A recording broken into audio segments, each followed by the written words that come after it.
I paid for my wife's life-saving surgery with all my life savings. 3 days after that, her father told me it was now time to move on because her daughter's new husband is coming to live with her. Hi, thank you for your continuous support. This means a lot to us. If you enjoy the stories we share, kindly subscribe to this channel and comment on which city you are watching from. We might just give you a shout-out in our next story. Today, our special shout-out goes to John Brooks from London. We are glad you enjoy our stories. Now let's dive into the details of today's story. The hospital smelled like antiseptic and despair, a sharp tang that stung my nostrils every time I sucked in a breath. It was a Tuesday, gray, dreary, the kind of day that clings to your bones, but inside these whitewashed walls, time didn't matter. Clocks ticked on, sure, but they were liars. Every second stretched into an eternity as I paced the corridor, my boots scuffing the linoleum, the squeak echoing like a taunt. Elena was in there, beyond those double doors, her life hanging by a thread thinner than the one stitching up her chest right now. My wife. My everything. And I'd move heaven and earth to keep her breathing. I'd been at it for weeks, scrambling, clawing, begging if I had to. The surgery wasn't cheap. 6 figures, they said, like it was pocket change. 6 figures to cut her open, fix what was broken, and sew her back up. My construction business, modest as it was, couldn't cough up that kind of cash overnight. I'd built it from nothing, sweat, busted knuckles, and 16-hour days, but it wasn't some empire. It was enough to keep us comfortable, to keep her family in that big house with the marble countertops and the pool they never swam in. Now, it was bleeding dry. I liquidated everything I could. The savings account gone. The emergency fund I'd stashed for a rainy day wiped out. I even sold the truck, my old Ford with the dented fender, the one I'd driven to every job site for a decade. Took out loans too, piling debt on my shoulders like bricks. The bank manager, a guy with a tie too tight and eyes too cold, smirked when I signed the papers. Hope she's worth it, he said. I wanted to smash his teeth in, but I just nodded. She was. Elena was worth every damn penny. Back at my office that morning, a cramped box with peeling paint and a desk buried under blueprints, I'd been on the phone, voice hoarse, pleading with suppliers to extend credit. Just a few months, I'd said, swallowing pride like it was gravel. Most hung up. A few laughed. One guy, Tony, an old buddy from the trade, came through with a shipment of lumber I could pay off later. You're a good man, Dan, he'd said. Good. Maybe. Desperate, definitely. Now, here I was, outside the operating room, hands stuffed in my pockets because if I didn't keep them there, they'd be shaking. The fluorescent lights buzzed overhead, a low drone that drilled into my skull. Nurses darted past, their sneakers whispering against the floor, charts clutched tight. Machines beeped somewhere down the hall, steady, relentless, a heartbeat I prayed matched hers. I kept seeing her face, pale as the sheet she'd been lying on, her dark hair fanned out, those hazel eyes wide with fear. I don't want to die, Daniel, she'd whispered last night, her voice cracking. I'd held her hand, cold, fragile, and promised her she wouldn't. I'd make sure of it. Her family was there too, lurking like vultures. Victor, her father, stood by the vending machine, arms crossed, his tailored jacket stretched over his barrel chest. He didn't pace, didn't fidget, just watched me with those hard, gray eyes, like I was some hired hand laid on a job. He'd always had that look, ever since I married Elena 8 years ago. Like I wasn't enough for his princess, even though I'd been the one keeping their lights on, their fridge stocked, their cable running. The house they lived in, 5 bedrooms, a chandelier in the foyer, was mine. Title in my name. A wedding gift, I'd called it, back when I thought family meant something. Now it was their castle, and I was the fool paying the taxes. Elena's mother, Carla, hovered near Victor, wringing her hands, her diamond earrings glinting under the lights. She'd muttered something about praying, but I didn't buy it. The only thing she worshipped was the credit card I'd given her for emergencies like spa days and new handbags. And then there was Nico, Elena's kid brother, slouched in a chair, scrolling his phone. 22 and useless, living off my dime while he figured things out. None of them had offered a cent for this surgery. Not a damn word about chipping in. Just demands. Make it happen, Daniel, Victor had barked yesterday. She's your wife. Yeah, she was. And I did. Hours crawled by. I lost count of the coffee cups I downed, bitter, scalding, leaving stains on my shirt when my hand shook too hard to aim right. The waiting room TV droned some talk show, but I couldn't hear it over the roar in my head. What if they messed up? What if the money wasn't enough? What if? I stopped myself, clenching my jaw until it ached. That was a luxury I couldn't afford. Then the doors swung open, and the surgeon stepped out, mask dangling around his neck. Dr. Patel, they called him, a wiry guy with steady hands and a voice like steel. "She's stable," he said, and the air rushed out of me like I'd been punched. "Surgery went well. She's in recovery." I nodded, throat too tight to speak, relief crashing over me in waves. Stable. Alive. I'd done it. They let me see her after a while. The recovery room was dim, machines humming softly, a curtain half drawn around her bed. She looked small under the blanket, tubes snaking from her arms, her chest rising and falling slow, but there. I sank into the chair beside her, my legs giving out. Her eyes were closed, lashes dark against her skin, and I reached for her hand, careful not to jostle the four. Cold, still, but alive. "You're worth every penny," I whispered, my voice breaking. "Every damn one." Behind me, I heard the shuffle of shoes. Victor. I didn't turn, but I felt him, his shadow looming, his presence heavy. He didn't say a word, just stood there, watching. I could picture his face, that sneer he wore like a badge, the one that said I'd never measure up. Let him look. Let him judge. I'd saved her, not him. This was my victory, my proof. The worst was over, or so I thought. I stayed there, holding her hand, the machines beeping a quiet rhythm, until my eyes burned and my back screamed from the chair. Exhaustion pulled at me, but I fought it. She was safe. We'd rebuild. The loans, the empty accounts, the sold-off truck, it didn't matter. I'd figure it out, like I always did. For her. The hospital buzzed on around us, a hive of noise and motion, but in that moment, it was just me and Elena. My wife, my anchor. I leaned my head back, letting out a shaky breath, and closed my eyes. Relief tasted sweet, sharp, like the first gulp of air after drowning. I had no idea how fast it had turned to ash. The house smelled like jasmine and betrayal that night, 3 days after I'd emptied my soul to keep Elena alive. The air was thick, heavy with the scent of her mother's overpriced candles flickering on the mantel, casting shadows that danced across the walls I'd paid for. 8 years of my life were in this place, every brick, every polished floorboard, every goddamn chandelier dangling like a crown over their heads. My house. My money. And now, apparently, my wife belonged to someone else. I'd come straight from the hospital, still in the same rumpled shirt, a stain of coffee on the sleeve from when my hands wouldn't stop shaking. Elena was awake now, sitting up in bed when I'd left her that afternoon, her voice soft but distant as she thanked me. "You're a good man, Daniel," she'd said, her hazel eyes flickering away from mine. I'd chalked it up to the drugs, the pain, the fog of recovery. I'd squeezed her hand and told her I'd be back tomorrow. Fool that I was, I thought we were still us. The drive to the house was quiet, the street slick with rain that mirrored the ache in my chest. I'd wanted to check in, make sure her family wasn't overwhelming her with their usual nonsense. Victor had texted me earlier, curt, clipped, "Come over. Now." No please, no thanks, just the king summoning his peasant. I should have known something was off, but I was too tired to think straight, too raw from weeks of fighting to keep her breathing. When I walked through the front door, the air shifted, like stepping into a room where a storm's brewing but hasn't broke yet. Victor stood in the living room, arms crossed, his broad frame filling the space like he owned it. He didn't, of course. I did, but you'd never know it from the way he carried himself. Carla was there too, perched on the edge of the leather sofa I'd bought, her fingers twisting a silk scarf. Nico slouched by the window, earbuds in, oblivious as always. And Elena, she was there, propped on a pile of pillows they'd dragged downstairs, pale as a ghost, a blanket draped over her lap. She wouldn't look at me. "What's going on?" I asked, my voice rough from exhaustion, boots still damp from the rain. My gut churned, a warning I couldn't name yet.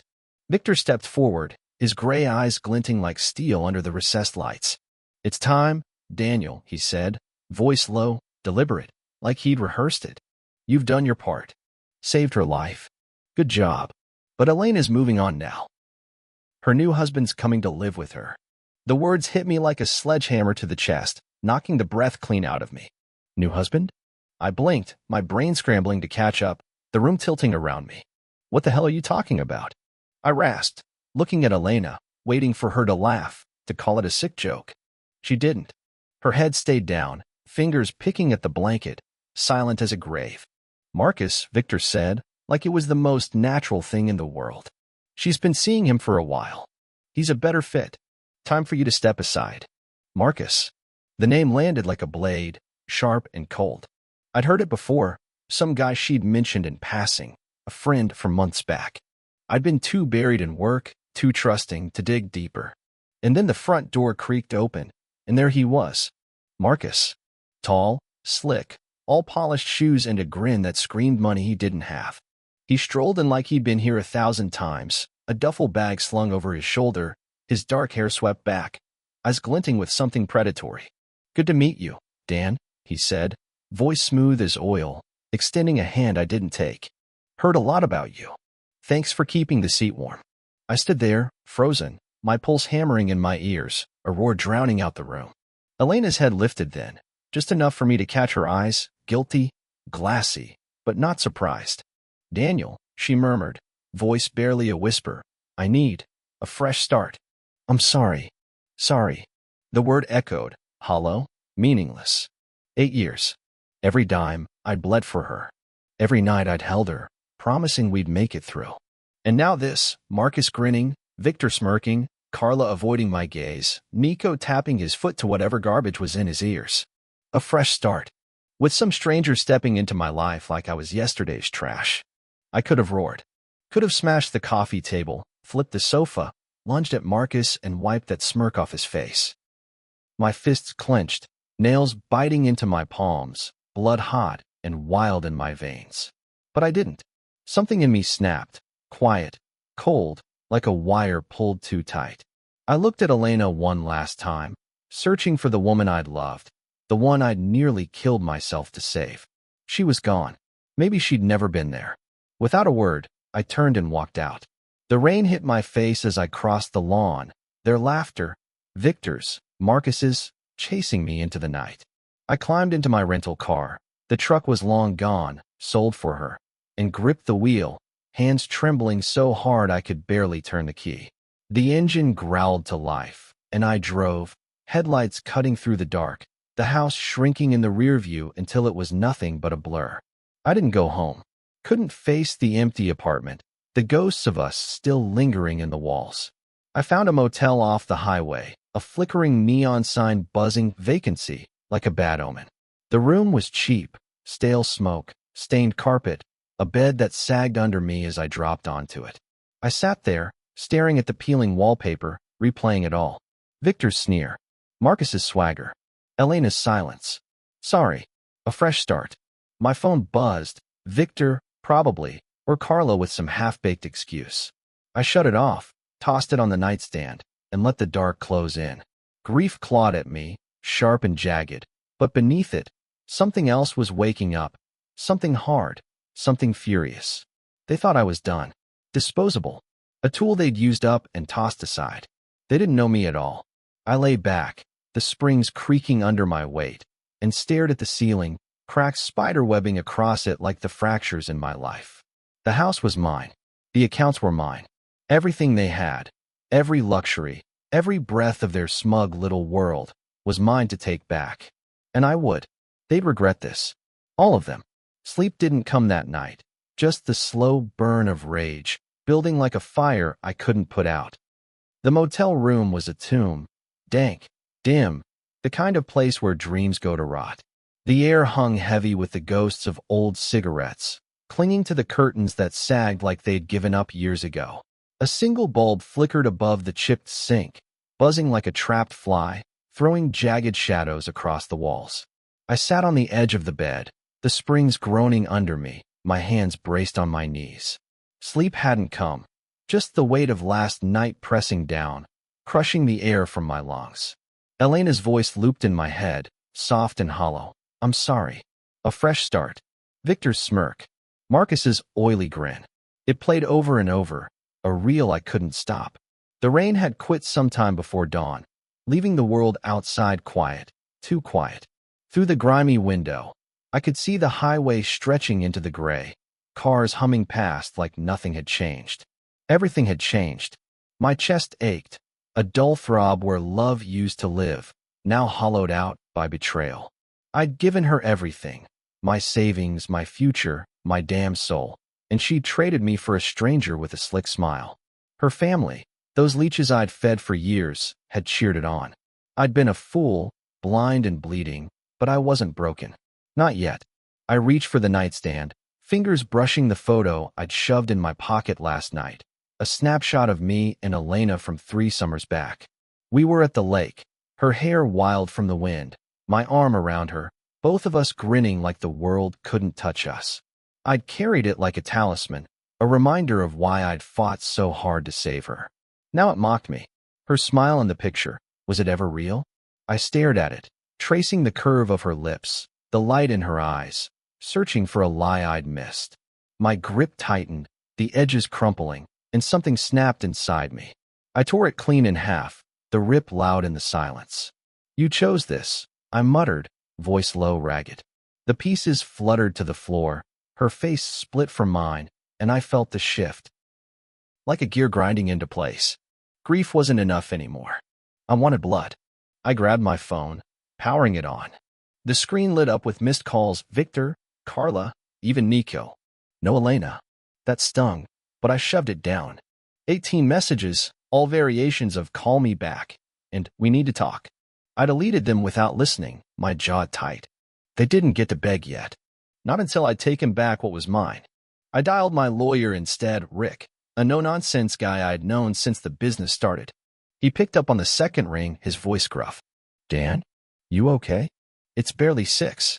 "No," I said, blunt. "I need you to check something. The house title's still in my name, right? And the accounts have got tied to it." A pause, papers rustling.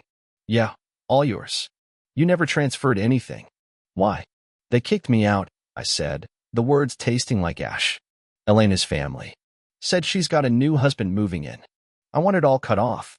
Everything I've been paying for. Now." Rick whistled low. "Jesus, Dan. You sure? Dead sure?" My voice was steel, cold and sharp. "Do it." He didn't argue. "Good man." I hung up and leaned back, the plan crystallizing. That house, 5 bedrooms, marble floors, the pool they bragged about, was mine. The utilities, the cars, the credit cards they flashed like royalty, all mine. I'd been their bank, their ATM, and they'd forgotten the first rule: don't bite the hand that feeds you. I'd remind them. By noon, I was back in my office, a cramped cave of blueprints and dust, the only place that still felt like mine. The rental car rattled in the lot outside, a cheap replacement for the truck I'd sold. My desk was a mess, papers strewn from weeks of chaos, but I didn't care.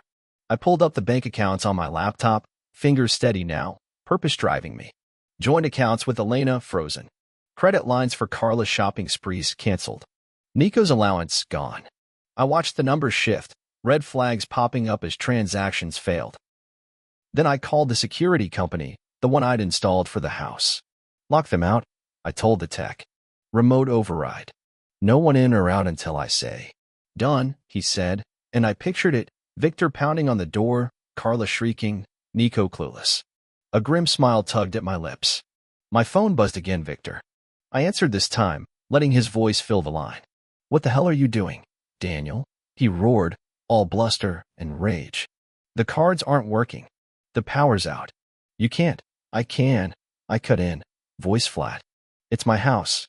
My money. You're done." I hung up before he could spit another word, the silence afterwards sweet as revenge.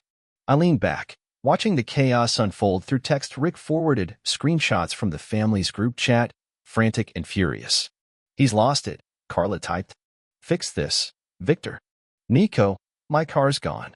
What the fuck?" "No Elena still." Then a new tidbit from Rick. "Heard from a contact, Marcus bailed. Packed up last night when he saw the accounts dry. Left her high and dry." Marcus. The scammer. I'd suspected it, his polish too perfect, his charm too rehearsed, but hearing it lit a fire under me. I called a PI I'd used once for a shady supplier, a guy named Vince with a knack for digging dirt. "Find me everything on Marcus Reed," I said. "Fast." "On it," Vince growled, and I knew he'd deliver. The day stretched on, sunlight slanting through the blinds, dust motes swirling like my thoughts. I kept tabs remotely, bank alerts pinging as their world crumbled. A repo guy texted me a photo, Nico's BMW towed away, him flipping off the truck. Carla's boutique called about a declined purchase, some $800 dress. Victor tried the house alarm, but it wouldn't budge. Panic was setting in, and I savored it, each ping a jab to their ribs. By nightfall, Vince called back. Marcus Reed, real name's Michael Rourke. Con man, 3 states, 5 aliases. Targets rich women, bleeds him dry. Slipped town this morning. Cops know him, but he's a ghost. Tip him anyway, I said. Let him run. He's not my problem anymore. I hung up, staring out the window at the darkening sky. Elena's family thought they'd played me, used me up and spat me out. Marcus thought he'd won, but I held the strings, and I was just starting to pull. The house was next. Sell it. Burn it. I didn't care, as long as they were out. They'd feel this, every cut, every loss, until they choked on it. I stood, joints popping, and grabbed my keys. The office door clicked shut behind me, the night air cool against my skin. I wasn't the man I'd been yesterday, soft, trusting, a sucker pouring his heart into a lie. That Daniel was dead. This one was coming for them all. The house loomed against the morning sky like a monument to my stupidity. 5 bedrooms, white pillars, a pool shimmering in the backyard like a taunt. I stood across the street, hands shoved in my jacket pockets, watching the chaos unfold. Moving trucks rumbled up the driveway, their engines growling over the shouts of the crew I'd hired. Boxes spilled out the front door, Carla's designer shoes tumbling onto the lawn, Nico's gaming console dangling wires like a gutted animal. Victor's voice boomed from inside, barking orders no one followed. I'd sold it, lock, stock, and marble countertops, to a developer who'd turn it into condos. Eviction notice served. 48 hours to get out. My house, my rules. The air was crisp, biting at my face, but I didn't feel it. The fire in me burned hotter than the cold could touch. 3 days ago, I'd been a ghost, hollowed out by Elena's betrayal. Now I was a storm, and they were about to feel the full weight of it. I'd cut their lifelines, bank accounts, cars, utilities, and watched them flail. Marcus was gone, the scammer bolting when the money dried up, leaving Elena to face the wreckage. Good. Let her taste it. Let them all choke on the ashes of the life I'd built for them. My phone buzzed. Rick, my lawyer. Deeds transferred, he said, voice clipped. They're out by tomorrow night, or the sheriff hauls him. You sure about this, Dan? Never been sure, I said, eyes fixed on the house. A curtain twitched, Carla, probably, peering out like a cornered rat. They wanted a fresh start. I'm giving it to him. He grunted and hung up. I stayed, watching. Nico stormed out, kicking a box, his face red as he yelled into his phone, probably begging some friend for a couch to crash on. Carla followed, arms full of clothes, screeching at the movers to be careful with her valuables. Victor emerged last, tie askew, barking at no one in particular. His kingdom was crumbling, and I was the one swinging the hammer. A grim satisfaction curled in my gut, not joy, not yet, but something close. I turned away, boots crunching gravel, and headed for the cafe down on Maple Street. Needed coffee, something bitter to match the taste in my mouth. The place was small, cozy in a way that felt foreign now, wooden tables, the hiss of an espresso machine, chatter floating like background noise. I slid into a corner booth, the vinyl creaking under me, and ordered black, no sugar. The waitress barely glanced at me, just scribbled and shuffled off. Fine by me. I wasn't here for small talk. The bell above the door jingled, and I felt her before I saw her, Elena. Her presence hit like a punch, familiar and wrong all at once. She stood there, frail in a coat too big for her shrinking frame, hair tucked under a scarf, eyes sunken from the surgery and whatever hell she'd walked through since Marcus bailed. She spotted me and hesitated, then crossed the room, her steps unsteady. I didn't move, didn't invite her. Just watched, my coffee cooling in my grip. Daniel, she said, voice trembling as she slid into the booth across from me. Please. We need to talk. Talk's cheap, I said, low and even, staring past her at the wall. You've got nothing I want to hear. Her hands twisted together, nails bitten down to the quick. I didn't want this, she whispered, tears welling up. Victor, he pushed me. Said you were holding me back, that Marcus was better. I was weak, confused. The surgery, the pain, I wasn't thinking straight. Marcus lied, dazzled me with promises, and I stopped. I cut in, my voice a blade. Her excuses were salt in an open wound, and I wasn't here to bleed for her again. You let him in. You let them shove me out. Don't play the victim now. She flinched, a sob catching in her throat. I know I hurt you. I'm sorry, Daniel. I didn't mean for it to go this far. She reached across the table, grabbing my arm, her fingers cold against my sleeve. I didn't mean for this. I yanked free, leaning in close, voice dropping to a hiss. You didn't stop it either. Her eyes widened, tears spilling, but I was past caring. You stood there, Elena, while they carved me out of your life. You chose him. Live with it. I stood, tossing a crumpled bill on the table, and walked out, her soft cries fading behind me. The bell jingled again, the cold air slapping my face as I hit the street. She could drown in her regret. I wouldn't throw her a rope. Not this time. Back at the office, I found a new game waiting. Victor wasn't done. He'd started spinning lies, calling up their fancy friends, painting me as the villain.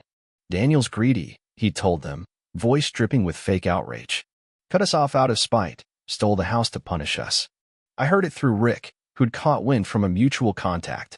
The bastard thought he could flip the script, save his pride. He didn't know who he was dealing with. I pulled the records, years of bank statements, wire transfers, proof of every dime I'd sunk into their lives. Mortgage payments, car leases, credit card bills, hundreds of thousands, all from my pocket. Victor's name wasn't on a damn thing. I scanned it all, bundled it into a tidy PDF, and sent it to a guy I knew at the local paper. CCNG, half their social circle, country club types, church ladies, the whole gossipy lot. Thought you should know the truth, I wrote. No frills, no pleas. Just facts. By evening, the fallout hit. Rick texted. Phones are blowing up. Victor's a pariah, people saying he's a leech. Carla's canceled from her book club. Nico's getting laughed at online. I leaned back in my chair, the creak loud in the quiet, and let it sink in. Their reputation polished, precious, was dust. Victor's bluster couldn't save him now. Elena's name was mud too, whispered as the wife who'd traded a hero for a fraud. I didn't feel triumph, not really, just a cold, steady hum of control. I drove back to the house one last time, dusk settling over the street. The movers were gone, the place half empty, windows dark. A sold sign stabbed the lawn, my final mark. Victor's car was still there, parked crooked, but no lights, no sound. They were scrambling, broken, and I'd made it happen. The wind picked up, rustling the trees, and I stood there, hands in my pockets, watching the life I'd built for them die. This wasn't the end, not yet. They'd feel every inch of this fall, every scrape as they hit bottom. I turned away, the gravel crunching under my boots, and headed into the night. The reckoning wasn't over. I'd just begun to pull the strings. The apartment was a shell, bare walls, a thrift store couch, a mattress on the floor that creaked every time I rolled over. No pictures, no clutter, just the hum of a cheap fridge and the faint drip of a faucet I hadn't bothered to fix. It was mine, though, rented with cash from the business, no strings, no ghosts. Outside, the city buzzed on, headlights streaking through the blinds, casting slivers of light across the hardwood. I sat on that couch, a beer sweating in my hand, staring at nothing. The silence was loud, louder than the chaos I'd left behind, and it pressed against my skull like a vice. They were gone, Victor, Carla, Nico, Elena, scattered like leaves after a storm. I'd torn their world down, brick by gilded brick, and watched it crumble. The house was sold, the accounts drained, their precious reputation shredded by those leaked records. Victor's bluster had fizzled into whispers of disgrace. Carla's socialite friends had ghosted her. Nico was couch surfing somewhere, probably whining online. And Elena, alone now, Marcus long gone, was a shadow of the woman I'd once loved. I'd done it. Ruined them. So why did victory taste like rust in my mouth? The business was picking up, slowly, steadily. Construction jobs trickling in, enough to pay off the loans I'd taken for her surgery, enough to keep the lights on here. I'd clawed my way back from the edge, knuckles bloody from the fight, but it didn't fill the hole. I'd traded everything for her savings, truck, peace, and got a knife in the back. Now I had nothing but this empty room and a fire that wouldn't die, smoldering in my chest, eating at me even now. I set the beer down, the clink sharp against the quiet, and my eyes drifted to the stack of mail on the counter, bills, junk, and a single envelope, handwriting shaky but unmistakable. Elena's. It had come that morning, slipped under the door like a plea I hadn't asked for. I'd stared at it for an hour before picking it up, the paper trembling in my grip. No return address, just my name scrawled in black ink. I didn't open it. Didn't need to. I knew what it'd say: sorry, regret, some sob story about Victor's pressure and Marcus's lies. The same crap she'd fed me at the cafe, tears and all. I'd heard enough. I grabbed a lighter from the drawer, the metal cool against my palm, and flicked it alive. The flame danced, hungry, and I held the letter over it, watching the edges curl, blacken, catch. The ink melted into ash, her words burning away unread, and I dropped it into the sink. Smoke spiraled up, acrid and thick, stinging my eyes as the last of it crumbled. Forgiveness? She didn't deserve it. Not after she'd stood there, silent, while they carved me out of her life. The sink hissed as I turned on the tap, washing the ashes down the drain. Gone. Like her. Memories clawed at me, unbidden, sharp as broken glass.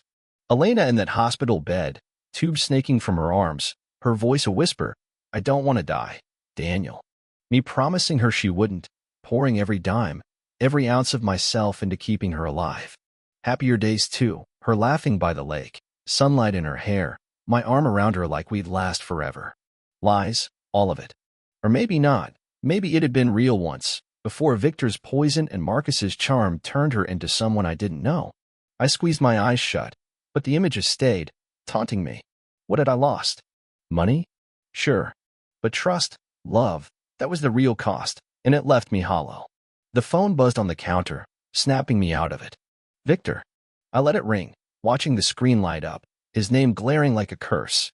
Voicemail clicked on, and I played it, his voice crackling through the speaker, defeated, raspy, a shadow of the man who'd smirked at me that night. Daniel, it's me. Look, we messed up. Bad. I'm sorry, okay? We're falling apart here. Elena's a wreck, Carla's leaving me, Miko's gone. Just call me back. Please. A pause, then a shaky breath. We need you. I deleted it, my thumb steady, no hesitation. Need me? They'd needed me for years, my wallet, my work, my spine to prop up their lazy lives. Now they needed mercy, and I was fresh out. The phone went dark, and I stood, joints popping, restless. I needed air, needed to see the end of it with my own eyes. The drive to the house site was quiet, the city fading into suburbs, then into the husk of what used to be. The developer had moved fast, bulldozers had flattened it days ago, leaving a dirt scar where the mansion once stood.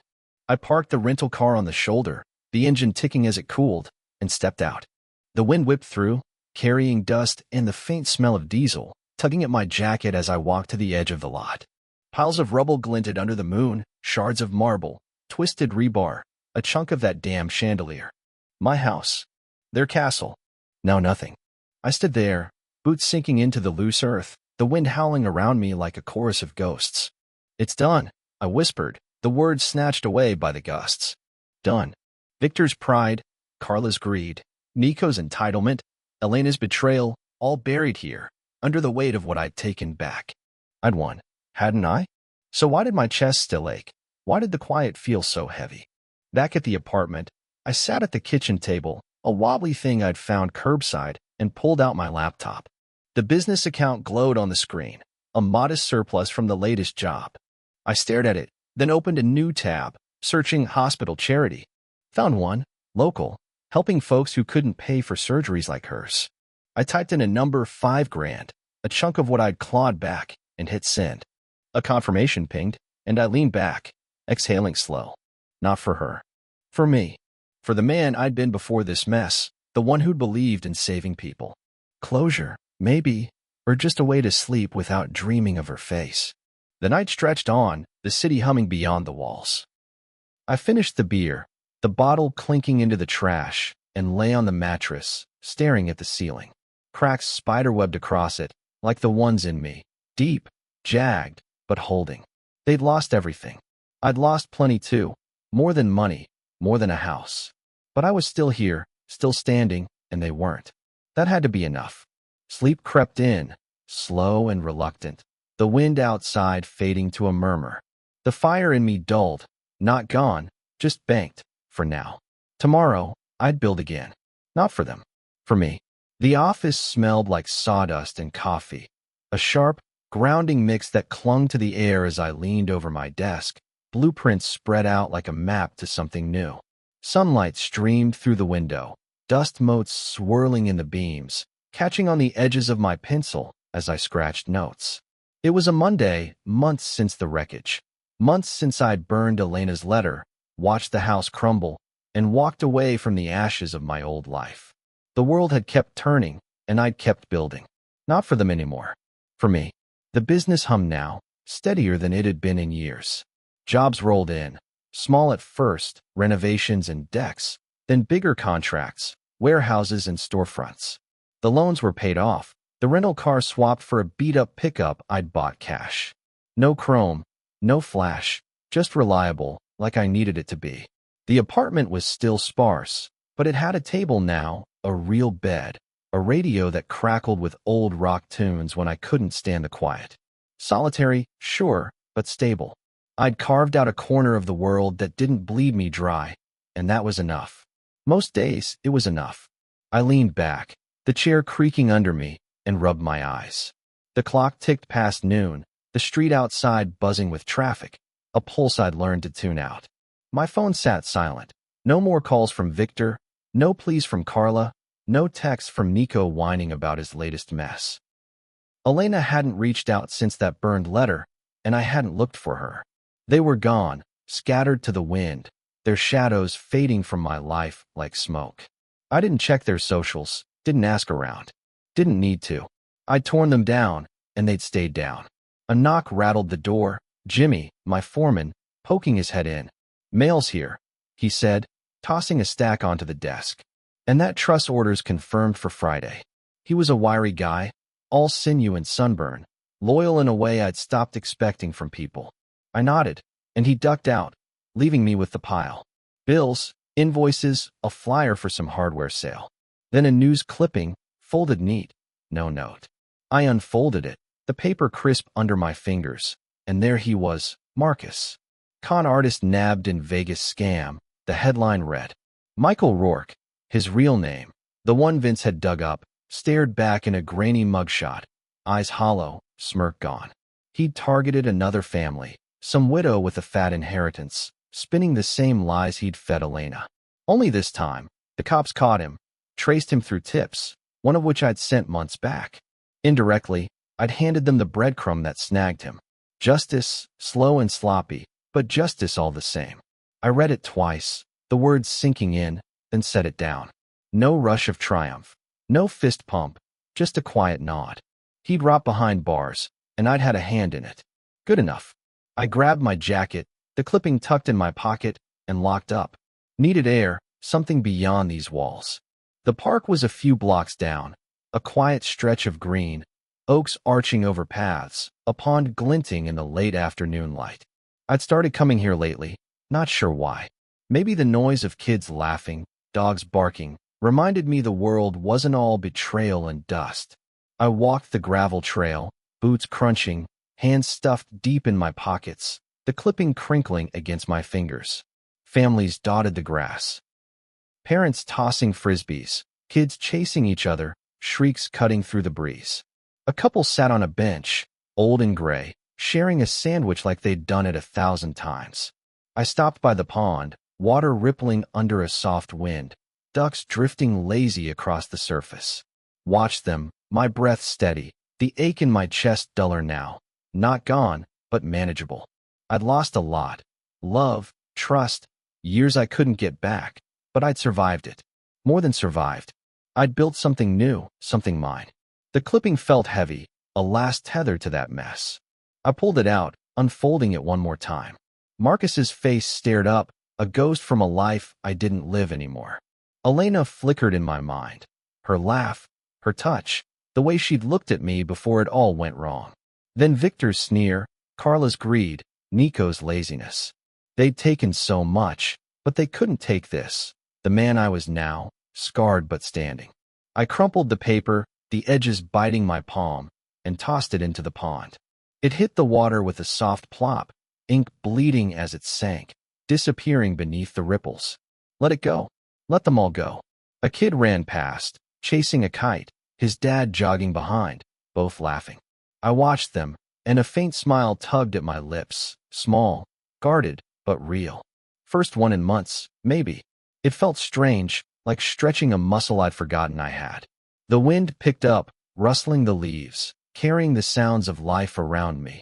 Messy, loud, alive. I breathed it in, deep and slow, the tightness in my shoulders easing just a fraction. I turned from the pond, the gravel crunching again as I walked back up the path. The pickup waited by the curb, dented and dusty, a far cry from the truck I'd sold for her. Didn't matter. It got me where I needed to go. I climbed in, the engine rumbling to life, and glanced at the park one last time. Families fading into the dusk, the pond still and dark now. No looking back. Not anymore. The drive home was quiet, radio off, just the hum of tires on asphalt. The city glowed around me, lights flickering on, a pulse I was part of again, not tethered to anyone, not bleeding for anyone. The apartment waited, sparse but mine, and tomorrow the office with 2 blueprints, coffee, a new job to bid. Small steps, steady ones, carving a life from the rubble. I parked, the key jangling as I locked up, and climbed the stairs. The door clicked shut behind me, the fridge humming its familiar tune. I stood there, jacket still on, and let the silence settle, not heavy now, just there. A new dawn, maybe. Not bright, not easy, but mine. I'd lost plenty, and the scars would stay etched deep, a map of where I'd been. But I was here, still breathing, still fighting. And that was enough. I kicked off my boots, the thud soft against the hardwood, and dropped onto the couch. The radio flickered on, some old Springsteen song crackling through, Born to Run, maybe, or something close. I didn't change it. Just listened, the notes filling the room, and let my eyes close. Tomorrow, I'd build again. On my terms. For me. That's it, folks. The end of Daniel's fight, his fall, and his rise from the ashes. But the story doesn't have to stop here. If you felt the sting of betrayal in your gut, held your breath as the house came down, or cheered when Marcus got what was coming, there's more where this came from. Hit that subscribe button right now, because this channel's packed with tales that grab you by the throat and don't let go, stories of revenge, redemption, and the raw edges of the human heart. Don't miss the next one. Subscribe, and let's keep the fire burning together.